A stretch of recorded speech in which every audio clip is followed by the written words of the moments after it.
नमस्कार, मैं हूं अनुष्का और आप देख रहे हैं नेशनल न्यूज लाइव। हर झूठ होगा बेनकाब जब सच्चाई देगी जवाब। आइए आपको दिखाते हैं इस वक्त की बड़ी खबर।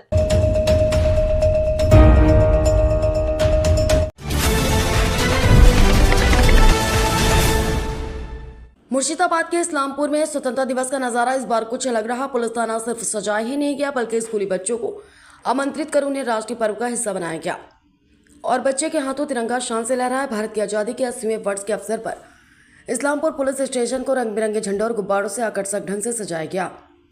थाना प्रभारी सुरूज सरकार की देखरेख में आयोजित कार्यक्रम में आसपास के स्थानीय स्कूलों के विद्यार्थियों को विशेष रूप से आमंत्रित किया गया। संगीत और देशभक्ति के माहौल के बीच छोटे छोटे स्कूली विद्यार्थियों द्वारा राष्ट्रीय ध्वज फहराया गया।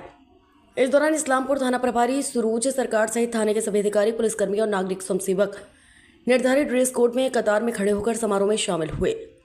पूरे थाना परिसर में स्वतंत्रता दिवस को लेकर उत्साह और देशभक्ति का माहौल। थाना परिसर की सजावट और बच्चों को समारोह में शामिल करने की पहल की स्थानीय निवासियों ने सराहना की और इसे पुलिस तथा आम जनता के बीच जुड़ाव बढ़ाने वाला कदम बताया।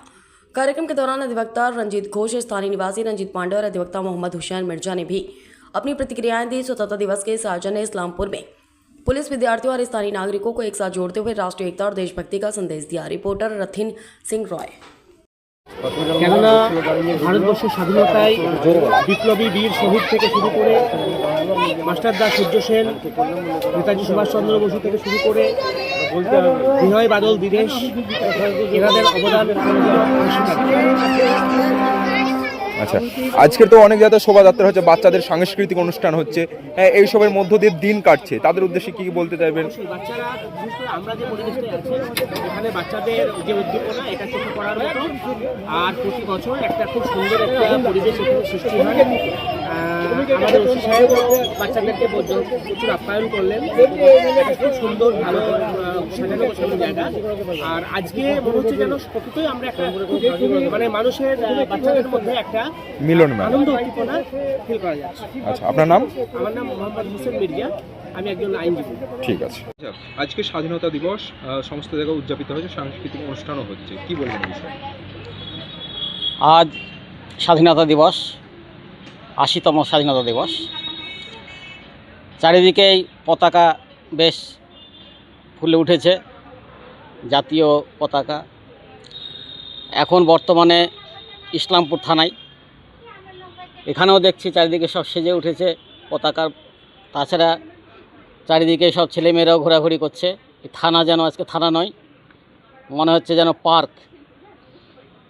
স্থানীয় বেসরকারি সরকারি স্কুলের বাচ্চারাও চারিদিকে সকালবেলায় এসে সাংস্কৃতিক অনুষ্ঠান হয়েছে এখানে। আমাদের বর্তমান থানার ওসি সুরজ সরকার বেশ আন্তরিকতার সঙ্গে সব মানিয়ে নিয়েছেন। নতুন প্রজন্মদের উদ্দেশ্যে কি বলতে চাইবেন? নতুন প্রজন্মদের বলতে এই যে স্বাধীনতা, শুধু স্বাধীনতা পতাকা তোলার এটাই আসল কথা নয়। কেন স্বাধীনতা, আমরা কি কোথা থেকে আমরা স্বাধীনতা পেলাম সেটা জানতে হবে, সেটা বোঝাতে হবে। আমাদের এই যে স্বাধীনতা করতে গিয়ে কতজন প্রাণ গিয়েছে, বিনয় বাদল দীনেশ, ক্ষুদিরাম, বাঘা যতীন, এদেরকে স্মরণ করতে হবে। সেই পরিস্থিতিকে অতিক্রম করে আমরা আজকে স্বাধীনতা বলে শুধু আনন্দ করব সেটা না, আমাদের দায়িত্ব কর্তব্য অনেক বেড়ে গিয়েছে। আমাদেরকে এখন এগিয়ে যেতে হবে আরও উন্নত ভারতের দিকে। ইসলামপুরে তো আজকে বিভিন্ন জায়গায় সেজে উঠেছে, থানাতেও পতাকা উত্তোলন হয়েছে, তো ওসিকে কি বলতে চাইবেন? ওসিকে ধন্যবাদ দিতে হয় যে আমাদের এখানকার স্থানীয় মানুষদের সঙ্গে একাত্ম হয়ে গেছেন উনি। তার প্রচেষ্টাতেই সেজে উঠেছে। হ্যাঁ, তার প্রচেষ্টাতেই সব এগুলো হয়েছে, তার জন্য ওকে ধন্যবাদ। আপনার নাম? আমার নাম রণজিৎ পান্ডে, ইসলামপুরে বাড়ি।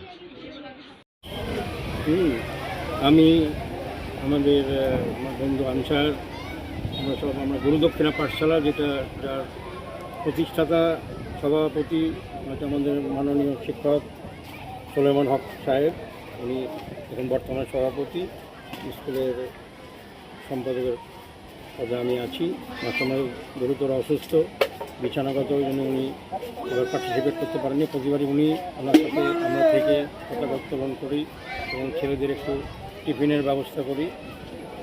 আর একটা বাচ্চাদের নিয়ে একটু প্রসেশন, হ্যাঁ, গান বাজনা নিয়ে একটু। অনেক জায়গাতে তো শোভাযাত্রা হলো, পাশাপাশি আপনাদের উদ্যোগে কিন্তু বৃক্ষরোপণ কর্মসূচি ওসিকে বৃক্ষ দেওয়া হলো। তারপর কিন্তু আমরা এইসব বিষয়ে ওসিকে দুটো গাছ দিয়ে যাতে, হ্যাঁ, আমরা খুবই মানে দুস্থ যে ছেলে মেয়েগুলো ওখানে পড়াশোনা করে, আমাদের যে শিক্ষক আছে পৃথ্বীরাজ ঘোষ আসরা, সে বাড়ি থেকে ডেকে নিয়েছে এবং তারা একবারে প্রান্তিক যে ছেলে মেয়েগুলো পড়াশোনা করে সব প্রান্তিক পরিবারের, তারা, হ্যাঁ, তাদেরকে নিয়ে আমরা আজকে একটু আনন্দ দান করার জন্য এবং স্বাধীনতা দিবস উদযাপনের মধ্যে দিয়ে আমরা একটু এই প্রতিবারই থানায় আসি। থানার বড়োবাবু আমাদের ছাত্র ছেলেদেরকে আনন্দ করে, যে চকোলেট বিস্কুট যেটাই পারেন ওরা যথাসাধ্য দেন, তাতে আমরা খুবই খুশি।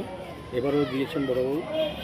আচ্ছা, স্কুলটার ঠিকানা কোথায়? স্কুলটা হচ্ছে ইসলামপুর ঘোষপাড়া। সেখানে আমাদের আগের বিডিও সাহেব, আমাদের কী নাম ছিল আমাদের, মোহাম্মদ ইকবাল সাহেব, উনি আমাদের 5 শতক জায়গা দান করে দিয়ে গেছেন, গভর্নমেন্ট সম্পত্তি দিয়ে গেছেন। সেখানে আমি মাস্টারমশাই, আমরা সকলে যারা স্কুলে যুক্ত আছি, সকলের সাহায্য নিয়ে নিজেরা দিয়ে, এবং ইকবাল সাহেব নিজে দান করেছিলেন, হ্যাঁ, নিজের পকেট থেকে, নিজেদের উদ্যোগটাই চলে স্কুল। নিজের উদ্যোগেই আমরা ওই স্কুলে একটা ঘর বারান্দা করেছি, এখনো প্লাস্টার করতে পারিনি, হ্যাঁ। আচ্ছা, একটা পঞ্চায়েত থেকে একটা পায়খানা বাথরুমের অ্যালটমেন্ট হয়েছে, তবে সরকার পরিবর্তনের পরে কাজটা শুরু হয়নি, তো হবে, হ্যাঁ। আপনার নাম পরিচয়? আমি রঞ্জিত ঘোষ, অ্যাডভোকেট।